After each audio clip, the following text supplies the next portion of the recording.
it's a very important for us as a teacher that we will discuss how we can make the child more active and involved in the whole teaching process.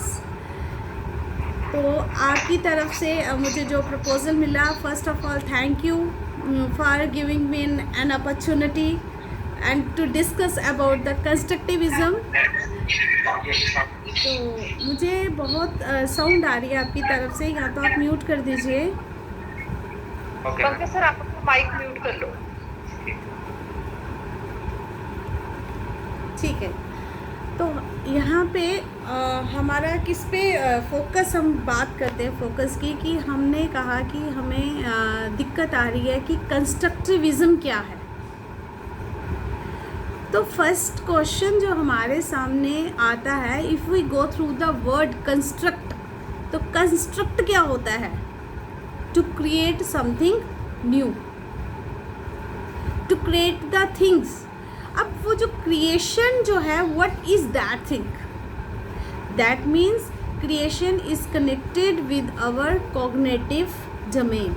यानी कभी भी आप अपने आप में notice करें तो आप देखेंगे कि हमेशा कभी भी जो थॉट होता है वो हमेशा ब्रेन से ही स्टार्ट होता है. आइडिया जो है वो ब्रेन से ही क्रिएट होता है. तो कंस्ट्रक्टिविज्म जो अप्रोच है वो अपने आप में ही हमें वर्ड ही हमें जो है वो हाईलाइट दे रहा है कि how to create the things in a novel way. अब create the things in a novel way, what it means? It means that we already know the things. बहुत सारी चीज़ें हम पहले से ही जानते हैं. ये कुछ कंस्ट्रक्टिविज्म कोई नई चीज़ नहीं है. इसका जो टीचिंग मेथडोलॉजी है, पढ़ाने का तरीका है, वो भी नया नहीं है. वो हम सारी चीज़ें फॉलो अप कर रहे हैं. But still we are confused. हम क्यों कन्फ्यूज्ड हैं? हमें लग रहा है it is a new approach, और इसको हम कैसे करेंगे, इसमें हमें क्या क्या स्टेप्स फॉलो करने हैं, इसमें कैसे इन्वॉल्वमेंट ऑफ द स्टूडेंट लेना है, वी डोंट नो. तो कंस्ट्रक्टिविज्म जो कह रही है to create the new things in a novel way. How to do the things in a novel way? पहले तो ये सोचो कि हमारा ट्रेडिशनल टीचिंग क्या था.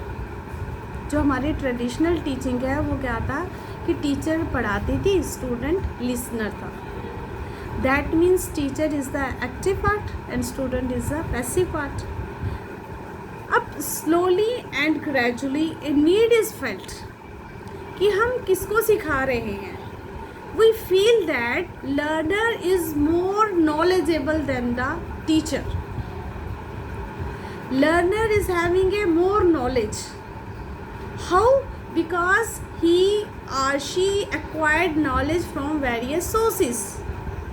Suppose nowadays technology is at a very growing at a very high speed, and we are facing difficulty how to use the technology, but children very easily they can use the technology. अब बच्चा ही technology use कर रहा है, हमें दिक्कत आ रही है. And we are putting the efforts how to learn the technology. तो जब कंस्ट्रक्टिव आया तो कंस्ट्रक्टिव अप्रोच ने इस चीज़ को फोकस दिया कि it should be student centred education. यानी हमें क्या करना है कि हमें टीचर, बीइंग ए टीचर, हमें अपने आप को थोड़ा सा साइड करना है और स्टूडेंट को क्या करना है, इन्वॉल्व करना है. अब स्टूडेंट को कैसे हम इन्वॉल्व कर सकते हैं? स्टूडेंट के लिए हमें क्या सेंटर पॉइंट रखना है, हमें क्यों ये थॉट कंस्ट्रक्टिविज्म में लाया. जीन पियाजे के थ्रू उन्होंने ये चीज़ सोची. उन्होंने इनफैक्ट अगर आप भी सोचेंगे तो आप देखेंगे कि आपके घर के अंदर जो छोटे छोटे बच्चे होते हैं, चाइल्ड होते हैं, या यूँ कहें अर्ली चाइल्डहुड के जो स्टूडेंट बच्चे हैं, आप देखोगे every day they are asking you new and new questions. They have a lot of inquiries where you feel to give them the reply, and that time you ask them from where you get this information. आपको कहाँ से इतने सवाल मिल जाते हैं? जब देखो एक के बाद दूसरा, दूसरे के बाद तीसरा, तीसरे के बाद चौथा, चौथे के बाद चौथा. तो दे इट इज़ फील दैट क्यों ना हम बच्चे को ही इंगेज कर दें. Why not? We should develop a lesson plan which should engage the student to involved in a process where they can explore itself fully. अब इसके लिए हमने क्या किया कि स्टूडेंट को एट द सेंटर पॉइंट में ले आए। अब स्टूडेंट को क्या सेंटर पॉइंट किया कि हमने ये इन्फॉर्मेशन कलेक्ट की कि बच्चा कहाँ कहाँ से जो इन्फॉर्मेशन है वो लेता है। तो आप मुझे बताओ आज के टाइम में बच्चा कहाँ कहाँ से इन्फॉर्मेशन ले रहा है। सबसे पहला तो मोबाइल सिस्टम आ गया, उसके बाद क्लास में है तो टेक्स्ट बुक्स भी हैं उसके पास, टेक्स्ट बुक्स भी वो ले रहा है। वो अपने एडजॉइनिंग एरियाज़ जो उसके आसपास के एरियाज़ हैं, क्या वहाँ से वो इन्फॉर्मेशन नहीं कलेक्ट कर रहा है, वहाँ से भी वो इन्फॉर्मेशन ले रहा है। टीवी से इन्फॉर्मेशन ले रहा है। आज पेरेंट्स बच्चे को टैब दे रहे हैं, लैपटॉप दे रहे हैं, हर एक फैसिलिटी प्रोवाइड कर रहे हैं। क्यों कर रहे हैं? क्योंकि उन्हें इस चीज़ का जो है कि idea, they have the idea that child has a more informative knowledge and he is curious to know about the world. He wants to explore himself fully. That means we are not updated but our student, our children are updated. For that purpose एक team work लाया गया कि how to do and how to develop a lesson plan या how to prepare a lesson plan which fulfil all the expectation of the child or expectation of the individual. For that purpose, first point which they have taken, that child should be the center of the system lesson plan or center of the teaching system. Then they have decided कि it is not possible for a child to utilize his knowledge in a desirable direction because every individual is unique. Whatever the information he is getting from the environment, maybe that information he can use in a positive direction or in a negative direction. For that purpose, collaborate the ideas of various individuals so that they can utilize in a desirable direction. अब क्या हुआ है? Collaborate कर दिया गया। अब उनका social aspect देखा गया कि whether they can do the work in a group or not, कि वो बच्चे ग्रुप में काम कर सकते हैं या नहीं कर सकते हैं। तो जब ये चीज़ लाई गई तो कोलैबोरेशन में they have given that teacher has given certain topic to that student, like suppose motion ले लो या हम कुछ ग्रेविटी ले सकते हैं, ग्रेविटेशनल फोर्स ले सकते हैं। And we have given to the students a group of student, उनको दिया भाई इसके ऊपर तुम अपने से कुछ एक्सपेरिमेंट करो, तुम्हें जो अच्छा लगता है तुम इस पर करो और अपने व्यूज़ लिख के हमें दे दो। All the student have started work in A group, they teacher form the group. और अब बच्चों को टीचर ने क्या कर दिया? इंगेज कर दिया हुआ है। अब बच्चा क्या कर रहा है? उसको एक्सप्लोर कर रहा है क्योंकि उसके पास नॉलेज है, उसको पता है ग्रेविटेशनल फोर्स क्या है। तो जब वो ग्रेविटेशनल फोर्स को पकड़ रहा है तो नॉलेज है ना उसके पास, but he doesn't know how to utilize that knowledge. But with the group, within the group, he learnt the way to the utilization of that knowledge. और इस प्रोसेस में क्या हो रहा है कि वो हर एक स्टूडेंट का, हर एक इंडिविजुअल के अपने व्यूज़ जो हैं बच्चे लिख रहे हैं कि ये फोर्स है तो इससे क्या हो सकता है, ये कहाँ कहाँ हम यूटिलाइज़ कर सकते हैं, इसके लॉज क्या हैं, ऐसा क्यों हुआ, इसकी बैकग्राउंड क्या रही होगी। अब सोर्सेज क्या दिए गए हैं? सोर्सेज बच्चे के पास लैपटॉप भी हो सकता है, टेक्स्ट बुक भी हो सकती है, आपस में इंटरेक्शन कर रहे हैं ग्रुप में, तो एक दूसरे से वो जो इन्फॉर्मेशन है वो भी ले रहे हैं और इन्फॉर्मेशन लेके वो उस चीज़ को क्या कर रहे हैं आगे, मीन्स उनका जो स्टेप है वो आगे की ओर चल रहे हैं। Then comes whatever they are doing it reflects in action. अब वो उनका जो भी वो एक्टिविटी कर रहे हैं, अब वो कैसे हमें पता चल रही है कि how they are performing the task and whatever the task we have given to them they it reflects with their behaviour. अब टीचर जब उसको बोलती है ना एलेबरेट करो या एक्सप्लेन करो, तो वहाँ पे बच्चा जो है वो अपने पॉइंट्स लेके आना शुरू हो जाता है। Every individual has his own points, सब बच्चों के अपने पॉइंट है, सब बच्चे अपने अपने लेवल पे बता रहे हैं कि ये फोर्स कैसे होती है, पुल कैसे होता है, एग्जाम्पल दे रहे हैं। और कितनी सारी एग्जाम्पल जो बच्चा अपनी डे टू डे लाइफ से क्रिएट करता है। When I open the fridge door I pulled the door, कहाँ कहाँ फोर्स यूज़ हो रही है। When I open the door, उसको पुल करता हूँ, पुश करता हूँ। ऐसे ही वो रोप को जब खींचते हैं, पुल एंड पुश का जो सिस्टम है, तो फोर्स के बारे में वो कितनी चीज़ें वो है जो बच्चे ने अपने आइडिया से, अपनी प्रीवियस नॉलेज से उन सब चीज़ों को कलेक्ट किया और उसी को वो अब क्या कर रहा है, एक्सप्लेन करना शुरू कर दिया है उसने। उसके बाद हमारे पास नेक्स्ट आ जाता है कि जो टीचर्स का जो रोल उसमें आ जाता है कि teacher always tries to encourage the students. अब कुछ बच्चे ऐसे भी होते हैं क्लास के अंदर जो बिल्कुल बोलते भी नहीं हैं, आइडियाज़ तो हैं, they have the ideas but they are unable to speak. तो टीचर का रोल अब साथ साथ में क्या चल रहा है, टीचर जो है वो इनकरेज कर रही है स्टूडेंट्स को, क्या इनकरेज कर रही है, to speak and be actively involve in the whole process. अब उसको एक्टिवली इन्वॉल्व कर रही है। अब कैसे, जैसे लैंग्वेज को भी आप ले सकते हो। आप लैंग्वेज के लिए आपने एक बच्चे को आपने 4 ग्रुप बनाए क्लास में, एक ग्रुप को एक पैसेज दिया, सेकंड ग्रुप को सेकंड पैसेज दिया, थर्ड को थर्ड पैसेज दिया, फोर्थ को फोर्थ पैसेज दिया। अब उस पैसेज में से आपने एक ग्रुप को बोला कि न्यू वर्ड्स फाइंड आउट कर लो, एक ग्रुप को आपने दे दिया कि इसमें से ग्रामर फाइंड आउट करो कि इसमें से आप ग्रामर में क्या क्या स्किल्स कर सकते हो, तीसरे ग्रुप को आपने दे दिया कि इसको नरेट करो इन योर ओन वर्ड्स, तीसरा, फोर्थ ग्रुप को दे दिया कि ऐसा ही सेम एक पोइट्री या एक प्रोस बना के, कहानी बना के आप हमारे सामने इसको ले आओ। तो आप देखोगे ग्रुप 4 बने लेकिन टास्क कितने सारे बन गए। नाउ एवरेज, और टीचर ने बच्चे को क्या इनकरेज किया कि कौन सा ग्रुप अब फर्स्ट आएगा, अब ये देखना है।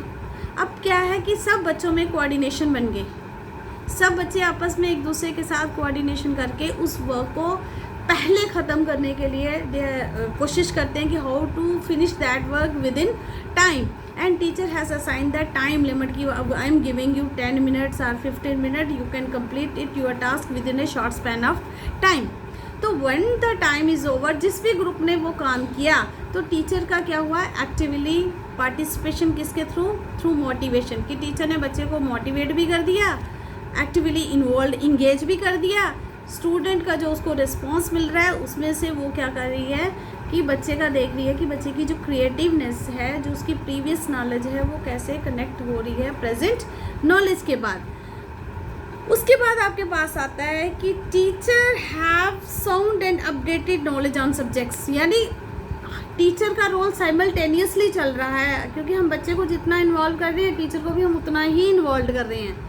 अब टीचर को पता है कि व्हेन ही और she is planning her lesson plan, तो उसको पहले बच्चे के जितना पढ़ के नहीं जाना कि बच्चे ने भी इतना पढ़ा मैंने भी इतना ही पढ़ना है। टीचर को अपनी नॉलेज को उससे कहीं ज़्यादा अपडेट करके चलना है कि whenever the student gives me the response I am able to more and more explore them. कहीं ऐसा तो नहीं है कि बच्चा ज़्यादा कर गया और टीचर वहीं का वहीं रह गया कि यार ये तो मुझे पता ही नहीं था, बट ऐसा होता है बिकॉज व्हेन इस सिस्टम में ये जो कंस्ट्रक्टिविज्म हम क्रिएट कर रहे हैं, इसमें बच्चा इतना ज़्यादा क्रिएटिव माइंड लेके हमारे सामने आ जाता है कि teacher sometime fails to reply the student, क्योंकि टीचर का यहाँ रोल सेकेंडरी हो चुका है, she is not playing the role of a main. वो सेकेंडरी रोल की वजह से टीचर को लगता है कि मेरी तैयारी थोड़ी कम रहनी चाहिए, बच्चे को मैंने ये टास्क दे दिया, तो टीचर को है actively involve in the whole process. Then इन्होंने ये कहा कि कुछ चीज़ें जो मैंने पॉइंट्स लिए, इसमें कहा रिफ्लेक्शन के बाद हमारे सामने लाए टीचर को the environment is democratic environment. अब देखो डेमोक्रेटिक इन्वायरमेंट की क्या बात कर दी, क्योंकि मैं भी 5 E's को बीच में ही लेके simultaneously I am developing the whole concept. तो जो डेमोक्रेटिक इन्वायरमेंट क्रिएट किया जा रहा है वो क्या है, ज़्यादातर जो क्लासेस होती हैं उसमें अथॉरिटेरियन इन्वायरमेंट होता है, डेमोक्रेटिक नहीं होता है। क्यों नहीं होता है, आप देखोगे जब आप हर्बर्शन अप्रोच करवा रहे थे वहाँ पे क्या था, टीचर ही पढ़ाते जा रहा है। And I have a lot of experience when I entered the classroom, only teacher is teaching, student is listening, teacher is giving them the questions, student is answering them, that's all। तो वो एक पूरा का पूरा system ही ऐसा बना दिया जाता है कि बच्चा बोला टीचर बोली, बच्चा बोला, तो उसको इन्वॉल्वमेंट ऑफ द स्टूडेंट नहीं बोलेंगे, वो हम ये बोलेंगे कि teacher is preparing the student for only for cramming. not for encouraging to involved in the whole process and reply them with a novel creating the novel situation. अब teacher क्या कर रही है, इसको वहाँ का इन्वायरमेंट भी डेमोक्रेटिक इन्वायरमेंट करना है. अब डेमोक्रेटिक क्या है, not in unnecessary involve with the student. अगर टास्क दे दिया बच्चे को तो टीचर को उसमें इन्वॉल्व नहीं होना है, उसको free, let them free to do their task, only supervise them whether they are performing their task और नॉट. अगर वो बच्चे परफॉर्म कर रहे हैं तो that is very good signal for a teacher, कि एक टीचर को ये बहुत अच्छा लग रहा है कि बच्चा जो है वो अपना टास्क परफॉर्म कर रहा है. उसके बाद ये भी देखना है कि children are either using their own knowledge और the knowledge which they are getting from the Google और अदर थिंग्स. अब गूगल से वो कितनी नॉलेज लेके बैठे हैं तो उसकी क्रिएटिविटी वहाँ पे यूज़ नहीं होगी. क्रिएटिविटी यूज़ करने के लिए ये भी देखना पड़ेगा कि students are used their own knowledge, how they can connected with the things. उसके बाद है इसमें जो कंस्ट्रक्टिविज्म है, इसमें लर्निंग जो होती है वो एक एक्टिव प्रोसेस में चलती है, सब कुछ एक्टिवली इन्वॉल्व होता है. उसमें किसी के पास कोई टाइम नहीं होता है कि वो बैठ के देखे कि क्या हो रहा है. इसमें टीचर भी इन्वॉल्व है और स्टूडेंट भी इन्वॉल्व है. फिर आता है learning is exist in the mind. अब यहाँ पे माइंड यानी कॉग्निटिव जो ब्रेन है, mind problem solving approach use हो रही है, थिंकिंग अप्रोच यूज़ हो रही है, रीजनिंग अप्रोच यूज़ हो रही है, क्योंकि हम हर एक चीज़ के पीछे एक लॉजिक ले रहे हैं कि ये जो एक्टिविटी की जा रही है, whether in a language, whether in a science, whether in a social studies. अगर आप सोशल स्टडीज़ में भी देखोगे तो आप सॉइल एंड इट्स टाइप ले लो, आप बच्चे को डिफरेंट सॉइल्स दे दो, मिट्टी दे दो, एक्सपेरिमेंट करवाओ भाई, सब बच्चे कुछ सीडलिंग ऑफ प्लांट करो. अब देखो कौन सी मिट्टी में कौन सा प्लांट लगता है, ये टीचर नहीं बताएगी, ये बच्चे की असेसमेंट में रहने दो कि बच्चा खुद फाइंड आउट करेगा कि सैंडी सॉइल में वो कौन सा प्लांट लेगा तो वो उग सकता है. अब बच्चा किसकी हेल्प ले रहा है, वो बच्चे का प्रोजेक्ट वर्क है, बच्चा अपने प्रोजेक्ट वर्क के अकॉर्डिंग उसको कंप्लीट करेगा. ऐसे ही जो इसमें करोगे, मैथमेटिक्स में करोगे तो वो भी रीजनिंग बेस्ड हो जाएगा.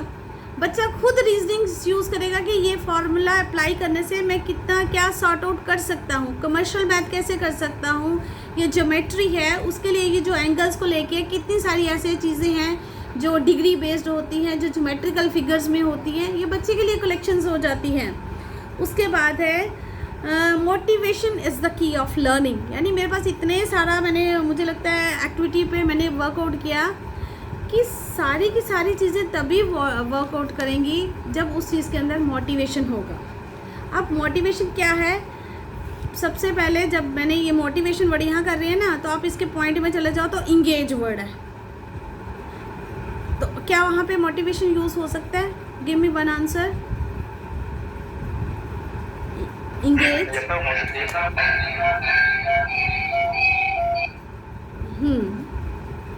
क्योंकि when you are engaging the student in a particular activity, automatically motivation occurs because student is curious to know what the teacher is going to perform या what the teacher is going to teach us.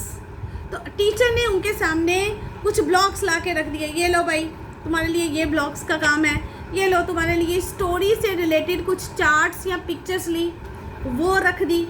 एक group को दे दी book दे दी, भाई देखो इसमें से ये चीज़ें इकट्ठे करो. एक ग्रुप को वो ये भी दे सकती है to draw the characters from the given chapter. जो चैप्टर के मेन करेक्टर्स हैं उनके बारे को ड्रा करो और उनके बारे में कोई 10 लाइन्स लिख दो. अब आप बताओ, जब टीचर ने ये प्रोसेस स्टार्ट करी है तो मोटिवेशन भी हो गया बच्चे का, बच्चा इंगेज भी हो रहा है. अब जब वो इंगेज हो रहा है तो वो एक्सप्लोर भी कर रहा है. जैसे जैसे बच्चे के हाथ में आई, अभी मैं सुबह देख रही थी कि क्या चीज़ें हैं जो हमें एग्जांपल्स दे सकती हैं, तो हमेशा मेरे हाथ में एक एग्जांपल ऐसी आती है, जैसे आपने भी एक स्टोरी सुनी होगी, Gandhi ji and 7 blind man. एक बार गांधी जी 7 अंधों को के सामने उन्होंने हाथी को खड़ा कर दिया और उन्होंने बोला कि देखो भाई अपना एनालिसिस दे दो कि तुम्हारे सामने क्या खड़ा है. उन्होंने उनको बिल्कुल भी नहीं बताया कि ये हाथी है. जो हाथी के कान को टच कर रहा था उसको लग रहा था ये पंखा कोई हिल रहा है, जो उसकी लेग को टच कर रहा था उसको लग रहा था कोई पिलर है ये, कोई उसको दुम को टेल को टच कर रहा था तो उसको लगता था रस्सी है ये. So every individual has given their own observation. जब सबकी ऑब्जर्वेशन अलग हो रही है तो दैट मीन्स क्रिएटिविटी आ रही है. अगर सारे बच्चे एक ही लैंग्वेज बोल रहे हैं तो इसका मतलब क्रैमिंग हो रही है. तो इंगेज के साथ एक्सप्लोर हम कब करते हैं, जब हमें ये पता चलता जाता है बस स्टूडेंट को कि जो चीज़ कहाँ कहाँ उसको यूटिलाइज़ किया जा सकता है. सपोज फार्मूलाज, ग्रामर के जो ये हमारे होते हैं रूल्स, कहाँ कहाँ हम ग्रामर को लैंग्वेज सीखते टाइम ग्रामर को कितना फोकस रखा जाता है ग्रामर के ऊपर कि ये जो सेंटेंस फॉर्मेशन है it is all based on grammar. ऐसे तो हमें हिंदी आती है, हमें इंग्लिश भी आती है, but we don't know how whether it is grammatically correct और not correct. But while they are studying at their own and teacher has given them the instruction to underline the adverb from the given passage, automatically they are searching for it, what is adverb and why it is used in the grammar portion, yeah, why it is used in the passage. When they read it, when they collect the information, तो explore जो होगा वो अपने आप ही हो जाएगा. When the teacher asks them to explain it, then the student is able to explain that there are various paragraphs or the things which we are studying, newspaper like we are studying in our day-to-day life, where we feel that the correctness of the language and new words are used in these kind of situations. Yeah, teacher asks them to make a composition on unemployment या किसी Gandhi ji passion, तो वो बच्चा कुछ ना कुछ collect करके लिख लेगा क्योंकि उसको एक्सप्लोर हो रहा है कि while studying these paragraph I get lot of information and I can transfer that information in other aspects also. उसके बाद आपके पास आता है एक्सप्लेन. अब वही मैंने कहा कि टीचर ने जब इन सारी एक्टिविटीज़ में अपने आप को इन्वॉल्व करवा दिया स्टूडेंट को, तो student is able to explain the things. आप टीचर पूछ सकते हैं भाई तुम्हें क्या दिख रहा है, क्या कर रहे हो, कैसा है, what is exact, make a detail description on it. अब बच्चा जब डिस्क्रिप्शन करना शुरू करेगा तो वो एक्सप्लेनेशन दे रहा है, उसे पूरा पता है उसने, क्योंकि वो ग्रुप जो है टास्क हुआ है वो सिंगल टास्क नहीं हुआ कि एक बच्चे के पास ही वो इन्फॉर्मेशन थी, वो पूरे ग्रुप के पास इन्फॉर्मेशन थी. और कलेक्टिवली जब सब बच्चों ने अपने अपने पॉइंट्स को रखा तो individual is able to explain. उसके बाद आपके पास आता है इलेबोरेट. अब जो चीज़ एक्सप्लेन करी है उसके बाद उसको इलेबोरेट कैसे करना है दोनों same word, explain and elaboration. Elaborate जब बच्चा करने लगता है किसी भी सिस्टम को या किसी भी कंटेंट को, तो वो उसको फ्यूचर एस्पेक्ट में लेके करता है. जितनी इन्फॉर्मेशन एक्सप्लेन की उसके पास कंटेंट था, उसकी बेस पे उसने अपनी क्रिएटिविटी को यूज़ किया, प्रीवियस नॉलेज को यूज़ किया, लाइफ सिचुएशंस को यूज़ किया. उसके बाद वो इस काबिल हो गया है, द लर्नर इज़ एबल कि elaborate the things and in his own words, कि वो किसी भी जगह पे किसी भी सिचुएशन में, जैसे आप डिबेट्स करते हो या सेमिनार्स करते हो, तो आप क्या करते हो, you are collecting the information. आप इंफॉर्मेशन को कलेक्ट करते हो, you know the knowledge, but how to elaborate it, how to do it in a systematically, उसको कैसे आपने कहाँ पे किस ढंग से यूज़ करना है, that you only know, not others know. सबको पता है कंस्ट्रक्टिविज्म कैसा है, मेरे को भी पता है, आपको भी पता है कि कंस्ट्रक्टिविज्म एक अप्रोच है जो साइकोलॉजिकल है, जेन पियाजे ने दी, ये करके हम सबको सीख लिया. लेकिन वो एक्सप्लेनेशन देती तो मैं बोलती इससे psychological approach given by Jean पियाजे based on 5 E's, engage, elicit, ये हो गया डायरेक्ट इन्फॉर्मेशन जो मैंने कलेक्ट की. कहाँ से हो सकता है, बुक से की, लैपटॉप से की, नेट से की. लेकिन अब मैं क्या कर रही हूँ, एलेबोरेट कर रही हूँ. कैसे एलेबोरेट कर रही हूँ, according to creating the situation, according to changing the speech, according to my own comforts. क्योंकि मुझे लग रहा है कि मुझे इस समय क्या बोलना है, मैं उसके हिसाब से उसको एलेबोरेट करके trying to understand the things, कि मैं चाहती हूँ कि वो चीज़ हम समझ सकें, उस ढंग से मैं उसको एलेबोरेशन में ले रही हूँ. आफ्टर दैट आता है इवैल्यूएट. अब इवैल्यूएशन क्या है कि whatever the task given by the teacher to his students, whether they can understand the thing और नॉट. अब अंडरस्टैंड किया है तो उसके लिए what type of situations you are creating.